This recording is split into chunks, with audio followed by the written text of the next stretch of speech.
Hi everyone, मैं doctor Mukteshwar अभी आपके सामने लेकर आया हूँ एक नई जानकारी। क्या है?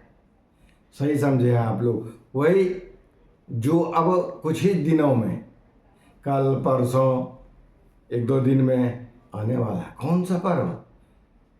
देवोत्थान एकादशी। एकदम सही बात है। देवोत्थान एकादशी को हम लोग विभिन्न नाम से जानते हैं। कहीं कहीं उसे देव उठानी भी कहते हैं।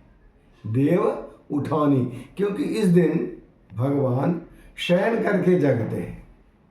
और इसकी सबसे बड़ी विशेषता क्या है? सबसे बड़ी विशेषता है कि इसके बाद लगभग जितने भी लोग हैं, सभी जितने भी शुभ कार्य हैं, चाहे वो विवाह हो, शादी हो, उपनयन हो, जिसे जनेऊ भी हम लोग करते हैं, ये सभी जितने भी धार्मिक कार्य हैं वो प्रारंभ हो जाते हैं। और क्या होता है? और होता है कि संसार का बागडोर हमारे विष्णु भगवान के हाथ में आ जाता है। अभी तक महादेव थे, अब महादेव विष्णु भगवान को चार्ज दे रहे हैं।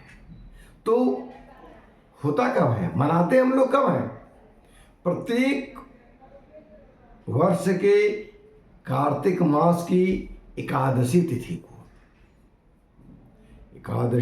को देव उत्थान या देवोत्थान या देव उठौनी एकादशी कहते हैं। कार्तिक मास के शुक्ल पक्ष की एकादशी तिथि, और उन लोगों के लिए भी बहुत जरूरी है जो लोग लक्ष्मी के उपासक हैं, जिन्हें धन चाहिए, जिन्हें व्यापार में उन्नति चाहिए, जो अपने कार्यों को आगे बढ़ाना चाहता है।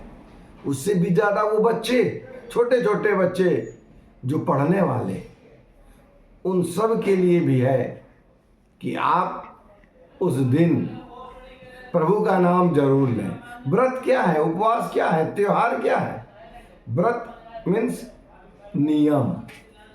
व्रत का अर्थ क्या होता है? नियम होता है। अर्थात जब छोटे बच्चे ये नियम लेते हैं कि मैं ये पढ़ूंगा, उससे और थोड़ा सा बड़े बच्चे जो होते हैं नियम लेते हैं कि मुझे इस काम को करना है, तो वो सफल हो जाते हैं। और हम लोग जितने हैं, हम लोग भी नियम लेते हैं कि ये मुख्य मुख्य जो काम है उसे मुझे करनी है। तो आइए हम लोग उन मंत्र को पढ़ते। सबसे पहले हम लोग क्या करेंगे? भगवान का पंचोपचार पूजन करेंगे। इसके बाद दीपक जलाते हैं। कहीं कहीं ईख का खड़ा करता है ईख। इसके बाद बहुत सारे, जो मिथिला में हैं वो तो जानते हैं, बहुत सारे अल्पना से विभिन्न प्रकार की जो रंगोलियां हैं वो बनते हैं। और कुछ ऐसे रंगोलियां होते हैं जहाँ पर कि जितने भी हमारे अनाज हैं उस अनाज को रखा जाता है उसमें। साथ साथ खड़ाऊँ, हल, चूँकि ये सब कृषि का भी प्रतीक है, तो हल इत्यादि भी बनाया जाता है। तो इस तरह से हम लोग ठाकुर जी का स्वागत, दीपक जला करके हम लोग मंत्र से भगवान को उठाते हैं। इसलिए उठौनी एकादशी हो गया है। आइए हम लोग मंत्र जानते हैं क्या है। मंत्र है ब्रह्मेंद्र रुद्रे रविवंद्यमानो भवानिखिल वंदित वंदनीय प्राप्तातवेयं किल कौमुदाख्या जागृष्व जागृष्व च लोकनाथ।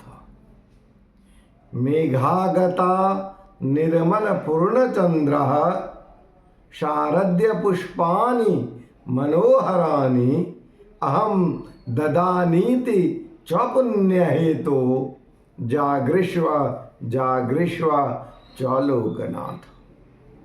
अंत में है उत्तिष्ठोत्तिष्ठ गोविंद त्यज निद्राम जगतपते त्वया चोत्थीयमानेन प्रोत्थितम भुवनत्रयम्।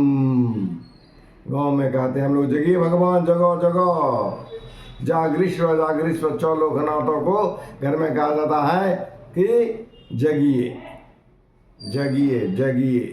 एक लोहे लोकनाथ आप जगे।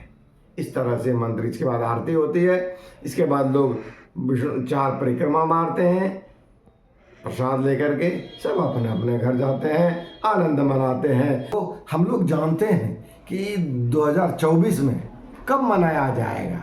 तो 2024 में 12 तारीख को मनाया जाएगा। जी हाँ, 12 तारीख को देवोत्थान एकादशी मनाया जाएगा।